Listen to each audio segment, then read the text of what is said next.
நம்ம மாடல் இன்னைக்கு எதையுமே கலைக்க மாட்டாங்களா, அப்படியே சென்னை வரைக்கும் போறோம். காஸ்டிங் கொடுத்தாங்கன்னா ஏன்னா நம்ம வேற இடத்துல எடுத்து தெரியுதா? இதே மாதிரிதான் ஃபவுண்டேஷனும் இருந்துச்சு, அது சேம் கலர்ல இருக்கிறதுனால உங்களுக்கு தெரியல. ஏன்னா இது அதிகமாயிருச்சுன்னா இப்போ கம்மி பண்ண முடியாது, அதனாலதான் இந்த மாதிரி பிளஷ் எல்லாம் போடும்போது நம்ம ரொம்ப கவனமா போடுறோம், கொஞ்சம் கொஞ்சமா. கண்டூர் மீதி எல்லாம் ஃபவுண்டேஷன். ஸோ எல்லாமே இதுல வரும்.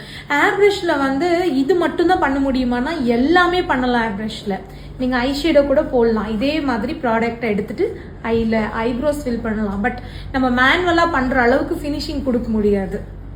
இப்போ ஐப்ரோ ஸ்ப்ரிங் மாதிரி இருக்கும்.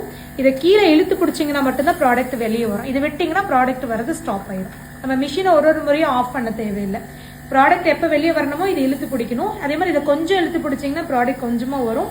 ஃபுல்லா இழுத்து பிடிச்சிங்கன்னா ப்ராடக்ட் நிறைய வரும். ஓகே, செய்யறது எந்த ப்ராடக்ட் கம்மியா யூஸ் பண்றது, கொஞ்சம் வேலையை கம்மி பண்ணலாமே தவிர பெருசாலாம் ஒரு டிஃபரன்ஸும் இருக்காது. நமக்கு சேம் வேலை தான் இருக்கும். பட் நமக்கு அந்த பிரைடால அவ்வளவுதான் கொடுக்க முடியும். நமக்கு வேற ஆர்டர் இல்லைன்னா நம்ம என்ன பண்றோம், அந்த ஃபர்ஸ்ட் டே சொல்லியிருந்தால கேர்ள் நல்லா நமக்கு